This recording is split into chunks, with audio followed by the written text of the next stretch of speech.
From Mamma Mia, welcome to The Spill, your daily pop culture fix. I'm Laura Brodnick. And I'm Em Burnham. And coming up on the show today, is it okay to like men again? That's the topic we're going to be tackling.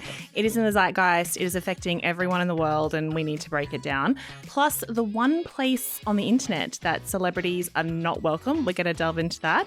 But first, big night in Australian music last night. Oh my God, I was so jealous of the girls who got to go to the ARIA Awards last night. Oh yeah, because have you not been to the ARIA Awards before? Never. We need to get you on the list next year. Goddamn life have I ever been. Okay, we need to get you a ticket. It's a fun night because with the awards, you also have all these incredible people performing. So I knew you hadn't been to ARIAs before. I was just like in my head, I'm making like a mental note to get you to go next year. I could have gone to a free Olivia Dean concert. Oh my God, I know. Olivia Dean being there. She's incredible live. I went to an event like I think at the beginning of this year when she was blowing up, but she wasn't kind of where she was now. She just came on stage to a few songs in this tiny room. Every video I've seen of her has just been on top, like top of the world, like top tier, the best. Like she seems like an amazing live performer. Yeah, she performed. She presented an award. She didn't do a huge amount of interviews on the red carpet, but she did swan down in that black gown with the rose attached to the front. So gorgeous. It reminded me of when One Direction was here for the ARIAs. That is the same thing. Actually, I think that was crazy. Like, didn't people break down the barriers and things? It was wild. I feel like ARIAs don't get as much attention as our other local award shows do. So whenever there is an international celebrity who's like in the music industry, I feel like that's when they really shine. I think it's just changed across the board. Like the Logies and the ARIAs used to be these huge all-encompassing things only because the media we had to consume was less. Like you watch what was on the TV that night. You know, you stayed up late to watch the Logies, you stayed up late to watch the ARIAs. Yeah. And now I think most people just watch the clips on their phones. But it's still a big thing. I'm so glad I watched the ARIAs last night because, and I've been reading about this a lot, it's harder than ever to find new Australian music just because of the way, and this is what a lot of artists are saying, just because of the way algorithms work on Spotify and getting people to find their stuff and getting radio shows to play it and the changes there. And it's so true. I feel like now unless a song blows up on TikTok, you have to go really hunt for it. And I feel like the music industry in general understanding that, like Triple J, like have stopped like international artists from coming in the top 10. Like they're really focusing that's so on important. Local artists, which I am all for because we have such good talent here. Yes, so much good talent. And they were all the ARIAs last night. So Ninajirachi was the most nominated artist of 2025 and she took home Best Solo Artist, the Michael Gudinski Breakthrough Artist Award and Best Independent Release, all for her album I Love My Computer, which I know I'm a bit late to find that album, but I did find it recently and I have been playing it in between my show tunes. Yeah, I feel like she's a contender for the Triple J Hottest 100. Yeah, I definitely think she'll be up there. We also had Amyl and the Sniffers claim a lot of the big awards for the night. So they had Album of the Year, Best Group and Best Rock Album. Nice. And I think their winner's speech was kind of the big moment of the night. What did they say? As the new Prime Minister of Australia, I would like to say all immigrants welcome. I'd like to say land back. The doll's going up. Every pub gets $1 million. That's the most Australian speech Isn't I've ever heard in my life. So good. I saw a few, not very many, so I don't want to give them a lot of space, but I saw a few comments being like, just talk about the music, like don't make it political. No, and I was like, but it's like funny political because it's like also music true. Is also always like, it's a political act in a way. Yeah. Like it's most like good music is about activism. It's about speaking about what's happening in the moment. It's about speaking up for different groups. So I think that was exactly the right thing for them to say. And I think like with local awards, like that's the time where you can say that stuff. Like I feel like you can't get away with saying that at the Grammys or something because then that just be blown up internationally everywhere. Like people having different takes, different opinions.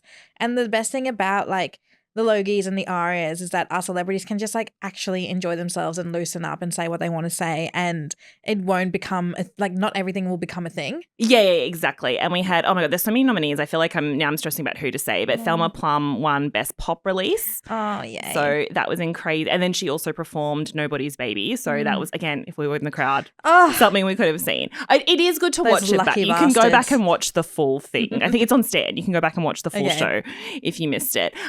Another big moment of the night that everyone was excited for was Adam Hyde. So how he's like one half of Peking Duck, but now he's got Kelly Holiday, his solo act. Yeah, his whole career is quite confusing. He's got a lot of names. Yeah, a lot of names. I think it adds to the on. mystery, right? So Peking Duck is like the duo, like the DJ duo that they're together and they make music. And that's where I feel like most people know him from. Like Peking Duck is massive. Yeah.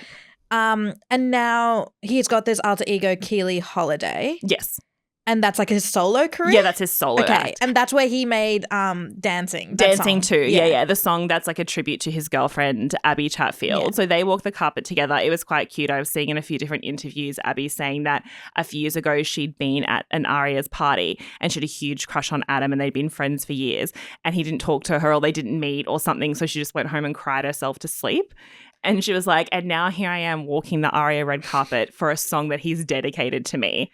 And I was like, that is the power of manifestation. I know. I don't usually believe in manifestation, but if that's I don't usually believe crying over a man, but yeah, I'm into this. I mean, we've all done it. So he got up on stage and got his and like thanked her for being the inspiration for that song that has just blown up on TikTok. But also, it's just a fun song. It is such a good song, and it's like the minute you hear the first two bars, it's in your head for the whole day. Yeah, and it's just such a joyful. He nailed it. He nailed that so song. Joyful. And they were so cute. Her outfit on the red carpet. Yeah, it was amazing. One of my favorites. I also liked it when I looked at her TikTok afterwards and she was like, Kelly's gone to, Adam, she calls him Adam because that's his real name. Adam's gone to a after party, but she was like, I was really overstimulated. So I've gone home and like sketched a picture of my dress. That's so cute. Just, yeah, the couple thing is really working for them in the headlines. She was crying and now she's sketching her dress. I know. Also, I don't know if he's got a song also called More. I was reading an interview with them the other day where he recorded them. Have you heard this? Oh, having sex. He recorded them having sex. Did we talk about this? No, we didn't. Oh my God. Yeah. It was a voice memo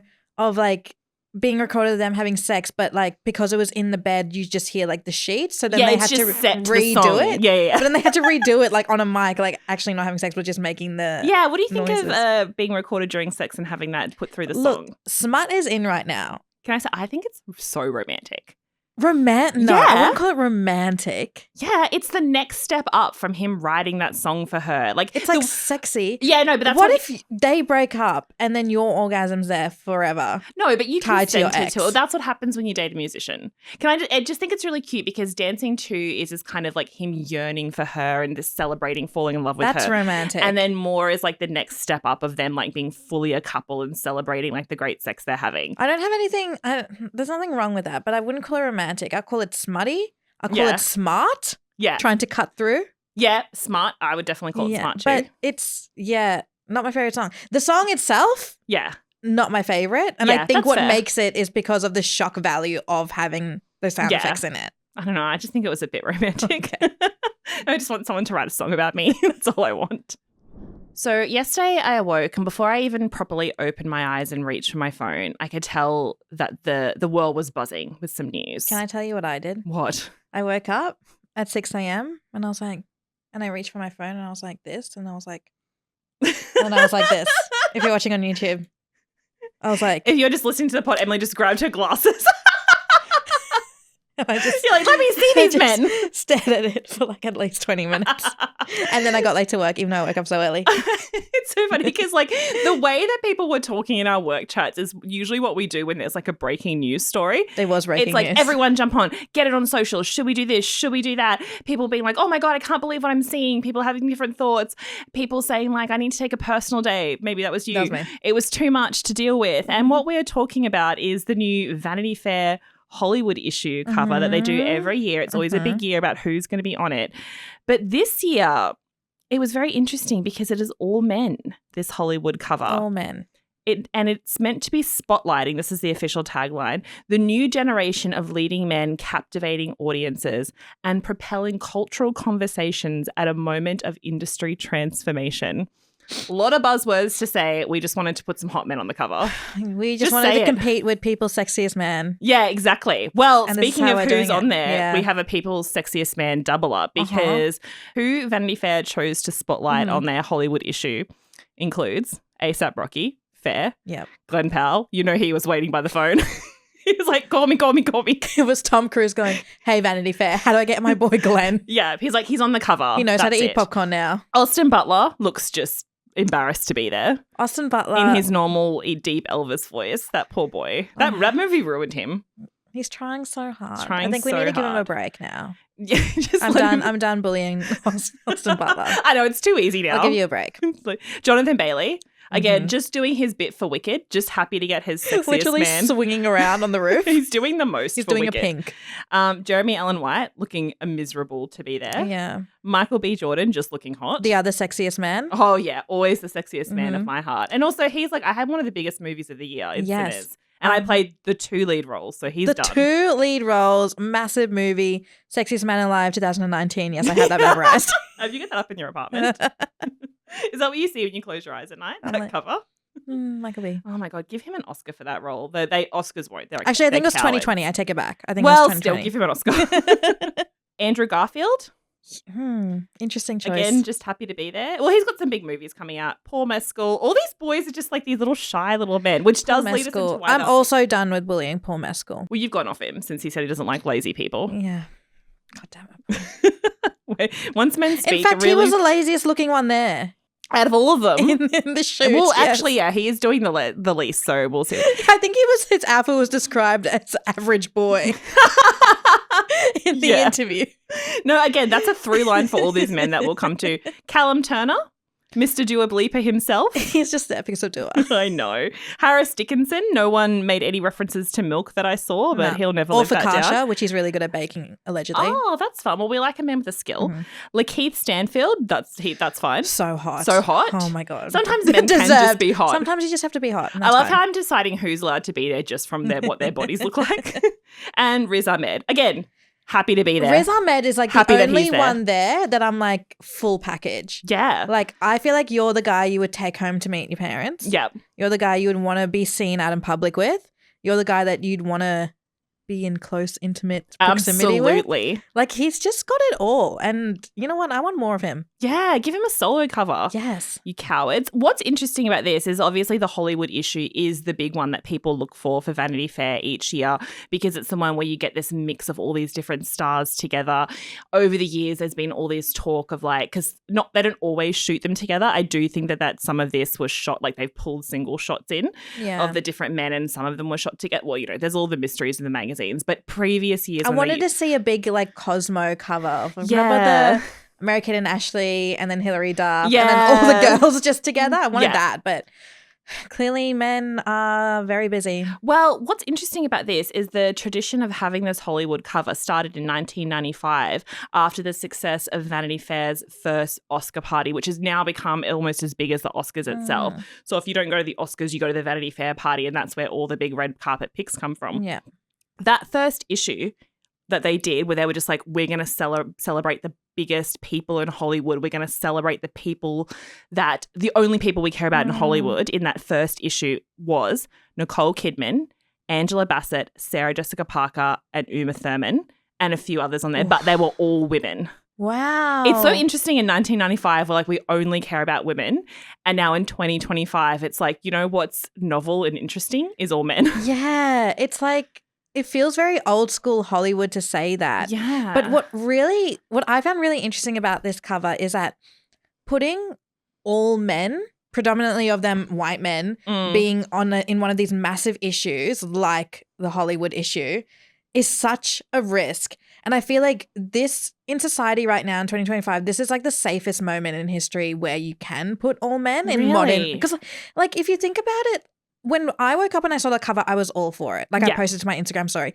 Everyone at work was at all for it. There was not a single person going, oh my God, I can't believe it's only men. Yeah. And this is meant to be like exactly what you said, like the Hollywood issue. And we usually see Hollywood issues, and we talked about it on the Spill in the past. It's usually actors that are nominated for Oscars who are going to be Oscar winnings. Like we would have like traditionally have seen like Ariana Grande or Cynthia Erivo on there. And it's so interesting they took this turn and they were able to get away with it, because I think we've now come to a place where we're kind of celebrating men again. Yeah. And for the longest time, it's like media avoided it because it was just, they were just going through such a shit time with men, and we're still going through such a shit time with men, but it kind of feels like it's now in our back pocket. Yeah. It's also interesting the men that they chose. And I think so Vanity Fair's got a new editor. This was his first cover. And I was reading some of his kind of thinking around why he chose it. And he was saying that we're introducing a new breed of the male Hollywood icon and hero. And what you were saying before about they're attainable. They're the boy. The words he used were they're the boy next door. They're the boy you bring home to mum. I think in the past, if you had looked at like these big otherworldly, handsome kind of beefcake macho men that were the leading men in Hollywood, that issue would have looked really confronting. Yeah. But because now also these men haven't been cancelled yet. Yeah. Like they're still... Also, calling them men is like, I looked at that and I'm like, even though some of them are older than me, these are boys. Yeah. They're just little boys. But it just like reminds me of like when it feels like they're testing the waters with like doing an only men's issue, and it was a huge risk and they were able to get away with it, which is what I feel like People magazine also did during the Me Too movement and George Floyd during the Black Lives Matter movement. We had like 3 consecutive years of black men. We had Idris Elba, John Legend, Michael B. Jordan, and then after that and before that were all white men. Yeah. And like even after Michael B. Jordan, it's only been white men until like now. And it feels like Vanity Fair are like the first media organization to be like, let's test if we can do this again. And what worries me is that it's going to be set the norm and we're just going to go back to our old ways where it's like still going to be like, oh, but men are just so much easier to look at and they're just so much, and women want to talk about them and women want to like them. And we do, and we just don't want it to be the only thing we want to indulge in. And at the same time, we were talking about this morning, like the GQ Awards, which is like for men, and yet so many women celebrate it, but you don't see the same thing for like the Els Women's Awards. Yeah, absolutely. Like I never hear any men talking about it. And it just feels like we're starting to get into this really scary period of it switching back to old Hollywood ways. Oh, yeah. And you're seeing that in every corner of the internet. That's the thing. Because on one hand, you look at this cover and you're like, cute men. Yeah. Also, you're like, let's just sexualize the men. Like we do it to women all the time. And you know I love doing that. And we love doing that. And we're not going to stop doing that. And also, again, we've talked about this before, even like when we talked about Robert Irwin or like Michael B. Jordan or something. The way that we talk about sexualizing men is about like, oh, look at that cute boy. Like, isn't he cute? We love him. Yeah. We hope he wins an Oscar. We hope he does well. We love seeing them take that. Like, it's such an innocent distinction between men being like, I want to like lock that woman up and have sex with her, or like all the like if you delve into that side of the internet, the way women talk about men online is quite sweet and respectful on a whole. Obviously there's exceptions to everything, and the way men objectify women on covers or like, you know, when they like this is often much darker. So that's the distinction. But yeah, I think that's the thing, like we're seeing across Hollywood like this return to the very old ways in terms of like, even if they had women on that cover, there wouldn't have been a lot of racial diversity just because of who we can kind of see coming up in all the big movies and who is being celebrated. There would have been no body diversity. That's gone out the window. Yeah. So that's gone forever. And even you can see in like, I mean, nothing against any of these people personally, but like the Sabrina Carpenters and stuff coming up in the world, it's like that return to that really over-sexualized, tiny blonde pop star kind of ways. And they're doing it in such like subtle, slow ways. Even in this cover, it's very much like, we're doing this for you, for the women. Like, this is a present for you. And we're like, thank you. And I mean, look, we will just take anything that's given our way. And also, again, all the video, the company behind the scene videos were also pushing this like safe boy next door. He's so shy. He's so nice kind of narrative. Yeah. Like that's what we were seeing from Paul Mescal. That's what we saw from Austin Butler in his video. Jonathan Bailey is obviously different because he's writing this really important moment of like being, you know, the first openly gay man to be the sexiest man alive and being one of the first openly gay men to be starring in all these blockbusters. And so that is a huge, it's like nothing's ever as simple as just it's regressive or it's not. Like there's progressive things dotted in there. But in the whole, it does feel like we're just teetering backwards. Yeah. And I'm like, oh, I wonder what's going to happen next. I know. It's going to suck us right in. At the same time, we just do want to look at some cute boys. We do want to look at some cute boys. Who are being on their best behavior, I think. Like a lot of that's how they handpicked a lot of these men who are kind of going to be having this kind of cultural moment is they're all pretending that they don't want to be famous. Mm-hmm. They're all pretending that they're just there about the work, and that they're all really shy. They all love their partners, they love and their their partners families and their mums, and they're just a boy. If you poor best girl, I'm just a boy next door. Yeah. Like Riz Ahmed, all you ever hear about Riz Ahmed is like what a good actor he is, how lovely he is behind the scenes. Like I think they're all towing this line. Yeah. And does that make it different? I don't know. It's like I think it makes it different, but it also shows that like I don't know, they're also like different in their own ways. Whereas I feel like if we had women on the cover, we'd be like ranking them, like which one was the best, like which one deserved it, which one didn't. And all of these men are so different, but also so similar that you just kind of see them as a whole. Like no one's going, oh, Paul Mescal was the best one on that cover, or Michael B. Jordan was the best one on the cover. But no one's like really like ranking them. And I feel like that's also such a safe route to take when you do choose men to like do a cover like this. Yeah. Wow, something that was just meant to be a thirst trap is really just I got a bit too into that. No, but it's important. As I said, this is not just any cover. This is the cover that people wait all year to see, and it does really I was like my boys are there. I know that was all of our first reaction. That's because like we are at the end of the day, like no one's looking for controversy a lot of the time. No one's looking to be outraged. Like I know sometimes that's the sentiment of like everyone wants to be outraged, but we're not. We'd much rather see something funny and silly to talk about. So that was why that was our first thought. But then you do have to look into the deeper meaning because covers like that have the power to shape who gets other movie roles and who gets other placement on red carpets and magazine covers and who we see on our screens. So. Oh my God. I think it actually has just made me like more and more excited for the upcoming Oscars. Yeah, it is going to be, there's going to be some eye candy. Yeah. That's the most important thing. Hell yeah. Around a week ago, you might have seen a post on famous singer Charli XCX, you might have heard of her, on her Instagram. She posted a photo of her laptop on her desk, and on her laptop was an essay. And in the caption of the photo, she wrote something on Substack with a link to her Substack. If you don't know what Substack is, I feel like everyone kind of knows what it is now, but if you don't, it's basically an online platform that acts as a newsletter. So you can have subscribers on there and they send you your emails. A lot of companies use it and a lot of writers, as in like authors, use it to data collect because you get a lot of emails. So whenever you want to post something or promote something, it goes straight into someone's inbox. It's 100% reach. It's like a really good marketing strategy. But now Substack has turned into a thing that I would kind of relate it to Tumblr almost. Yeah. Where it's like a written platform where not only is it a newsletter, but it becomes like a post, like a blog post, and you can have like your own website on it.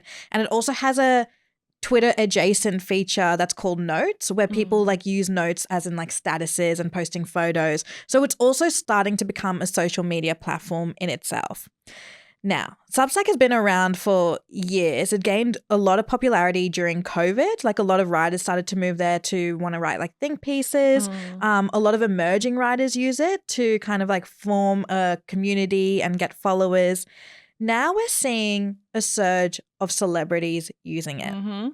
And this is actually really controversial. Yeah. So I feel so bad. But Substack has also a ranking system. So kind of like Twitter, when you go into like what's trending and you see like the top tweets of the day and the top people who follow today, Substack has the same thing. They have like a bestsellers list, meaning like which Substacks are getting the most traction depending on like how many subscribers they're getting, how many reads they're getting, how many likes, interactions they're getting.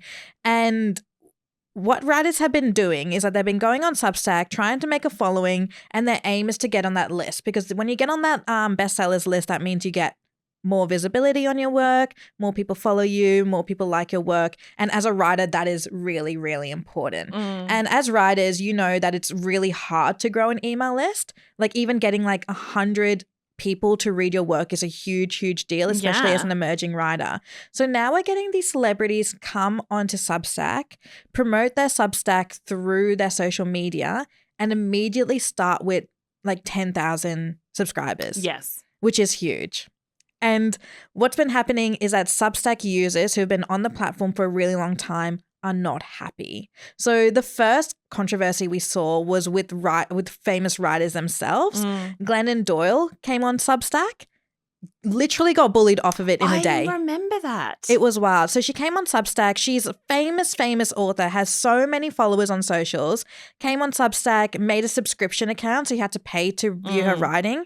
There were so many Substacks about her starting Substack. Yeah. So many people doing think pieces like, should Glennon Doyle have a Substack? Yeah. And the general consensus from the wider public on Substack was no.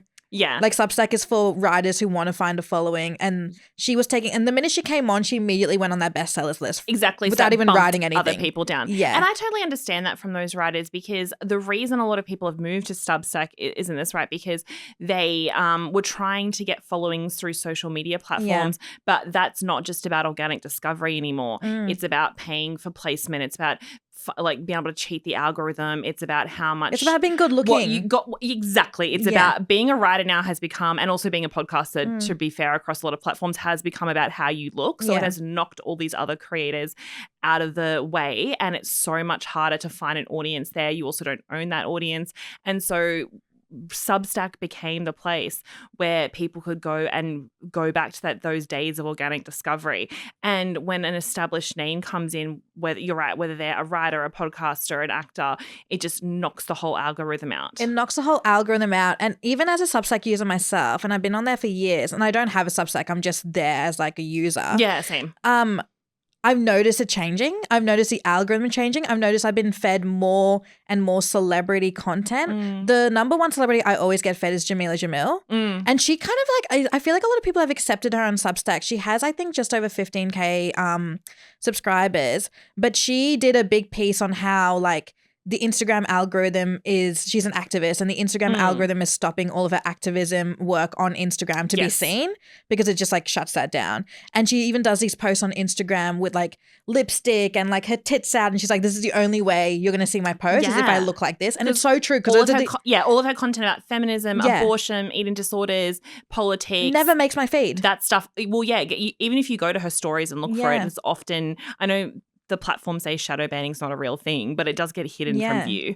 And so I only ever saw her selfies on my Instagram, which is what she was trying to prove. So she's moved over to Substack. I mean, she still posts on Instagram, but she posts like essays on Substack, and the algorithm does not affect her, because if you are following her and if you subscribe to her, you will get her work regardless.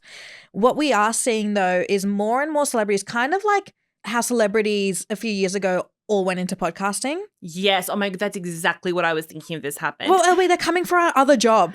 I find it They came for our first job, and now they're coming to our second job. I know. I was like, we were writing, and then now they've all gone on Substack, and now we went into podcasting. They've all gone into podcasting. This is what I always say, go do your actual job. Yeah. So many people want to be actors, and there's so few jobs in that area, or so many people want to be pop stars. Yeah. Like the other day I was like, be grateful what you have. Just do your own job.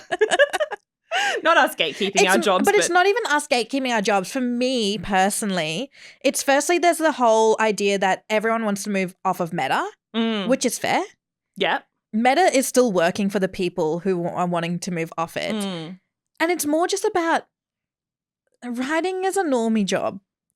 Yeah, it's so interesting. Stop coming for our normie jobs. What is the allure of writing an essay or a podcast? Like, I understand it, but is the allure there when you're a songwriter who can do that through song? Like Charli XCX is not only a songwriter and performer, but now she's moving into being a full-time actress. She's got so many acting roles lined up. She has all this kind of creativity. And I find it so interesting when people like her, or Dua Lipa, who is selling out stadiums. And she has her own publication. She has her own publication that she writes for, and she pays other people to write for. She has a podcast. Like, why am I watching Dua Lipa interview Helen Garner? I'm not saying she can't do it, but it's just a weird... But why aren't we interviewing Helen Garner? It's just... I watched those clips, and then I went and listened to the full podcast, because I have listened to Dua Lipa's podcast before. And it's just so interesting of like this being the most... that pop culture and cultural commentary through writing and podcasting has become the one place in the world where everyone wants to go, regardless of the fact that they were already in what was seen as the hardest industry and the most coveted industry to get into. I think it's more to do with like, you're a type of person who has like the utmost fame. Like you have millions of followers across Twitter, Instagram, Facebook. You're getting like millions of Spotify listens. Everyone's watching your movies. So like, why wouldn't you try to hone that on every other platform you can? Which is why I do see the appeal of celebrities moving to Substack, because we're all moving to Substack. So why wouldn't you go where your audience is going so you can get them there as well? Like I'm honestly wouldn't be surprised if like Pinterest starts becoming a thing. Yeah. And the celebrities are like, oh my God, my fans pin things? Yeah. I'm going to be on Pinterest too. Next minute, I'm going to be reading Kim Kardashian's Substack on like... I'm not even joking. Like, on like her thoughts on law reform. Give it a year to get Skims or Kim on Substack. She's probably already there now. We probably just missed it. You know what I think is also interesting about this is that it's kind of undone this idea that celebrities, like really big celebrities, don't need traditional media or a third party to reach their audiences. You know how that became a thing after a while because they were like, no, celebrities all have their own platforms now. They don't need to rely on anyone else they don't need to do press cycles. They don't need to do magazine covers. They don't need to like come on other people's podcasts because they now have a direct line to audiences and they hold all the power. And now I'm thinking, is that power balance starting to shift?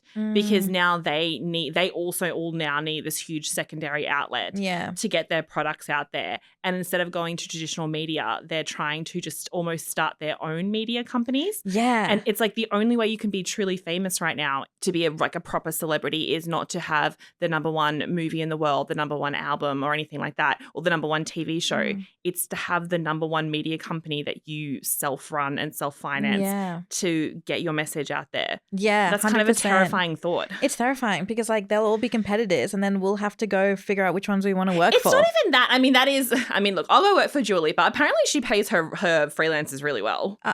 I'd go and Service 95. Hit me up. Hit us My resume lands in the inbox. I'll interview Helen Garner for you. I'll just do the research. I don't have to be on the It's the also podcast. like really annoying. Like there are like celebrity podcasts where like, for example, Amy Poehler's Good Hang, which I listen and I know, watch. we're such backtrackers because we're just like, don't make podcasts if you're a celebrity, but then if a celebrity we like does it. And it's like, I watch that on my TV. Like, I'm that into it. It's like I played on my TV like it's a movie. And it's one of those things where like, it's so nice to watch, but it's also one of those things where like, oh, a normal podcaster, like who've started it, like us, will never get to that level because it's just these celebrities interviewing their friends and they will always get the interviews and they'll always get that. So my gripe is not just about our future employments. My gripe is just about media and arts in general. Like really, like some of it's about me, but some of it is also about just the industry in general because I do think that you lose that proper journalism and that third party and like all the magic that comes from a really good interviewer or a trained journalist asking someone who they have respect for and they're being respectful, but asking someone who they don't have a relationship with questions. And that's how often we get those big moments. Celebrity friends, even interviewing celebrity friends, yes, you get some things that they would never say in the press cycle, but it becomes a very diluted, insular conversation of fame on fame asking. And also, can I just say a personal hate that I have, and I realize this affects mostly me as the interviewer, but I think it affects our listeners and our audience because they're the ones consuming the content, is that now that all the celebrities just want to be interviewed by their friends, they come on normal press tours and they can be a lot more difficult. They don't want to answer questions. And my biggest peeve is when someone will come to Australia, do the press rounds, and you can see that journalists have really put in the time to ask them interesting questions. They're fans of their work and they give these really kind of lukewarm answers that don't really go anywhere, and they're pleasant enough, but you can just tell that they're just phoning it in. Then they head on back on their private jets to LA, go and sit in their mansions with their friends on their podcast and talk about how annoying it was to do the press run. And then their celebrity friends asking the same questions. What did you like about this role? How was it like working with this director? And they're just like, oh man, thanks for asking me and giving me the time to talk. And then give them the full answer. Like, what? These bitches. I am just going to, the amount of times I have interviewed someone, and some of them not that great, can I just say? Yeah. And then they've gone over to Armchair Expert. I know. I've listened to those interviews. I'm like, what the hell is and they're just like, oh, about? yeah, just in Australia, and everyone asked me this stupid question. It's like, your publicist, anyway, that not to be too inside baseball, but I'm just saying that's mean because like our careers and our future is reliant on that interview. Yeah. And they're giving us, 5 minutes of their time max. Yeah. And then going in and sitting then in their apparently was the worst part of your day. Yeah, I'm it was the sorry. worst. They're like, oh, this person asked me what I liked about making my movie. How dare they? And I got paid $1 million to sit in that chair for 5 minutes. And then they go back to their friend's mansion and have a boring conversation, but a longer conversation so you get more out of it. And again, it's not just about me. It's also about the audience. because that part of the interest of art is discussion around and interviewing the people who make the art. And if that becomes diluted, I'm just saying. Yeah. And I also think it the celebrity interviews also run the risk when they've started interviewer first. Like I've started thinking about this with Amelia de Moldenberg, who does Chicken Shop Date, and Sean Evans, who does Hot Ones. Yeah. They're like such good interviewers and have like such different gimmicky interviews but still get so much out of the celebrities. Yeah. But now they're starting to like go to the same parties and like attend the same events. They're and becoming the friends. celebrities, yeah. And I'm like, it's like with celebrity interviews, the best ones are done with journalists who stay journalists. Yeah. Who are in the celebrity realm but stay, like I always think about Louis Theroux when he interviewed Armie Hammer. Yeah. I'm like, if Louis Theroux was more into Hollywood than he already is, that interview could have gone in such a different way. Oh, absolutely. Just think about the ones we've got with like Bradley Cooper falling asleep or, you know, like Rihanna sending the car to pick up the journalist at 2 a.m. and him writing about what that was like. Yeah. And like these are Russell Crowe stooge. Yes. Oh my God, the best interview of my entire life. Or even the guy who went over to Gwyneth Paltrow's house the other day and was like, I'm the biggest fan. Can we talk some shit? And she was like, yeah, let's do it. Like, where are those moments going to go? Yeah, exactly. So no celebs on Substack. These are the Substacks I want to see from those journalists. Yes, that's all I want to see. So where we've landed, no celebrity podcasts. No more. Yeah. No celebs on Substack. I just want to do a PSA to celebrities. Just relax. You're fine. Yeah, don't make a podcast. It's so much work, guys. Yeah, it's so hard. That's why a lot of them You'll start. hate it. Everyone's really mean to you. Yeah, it's not fun. The headphones hurt. It's a whole situation. Don't do it. Yeah.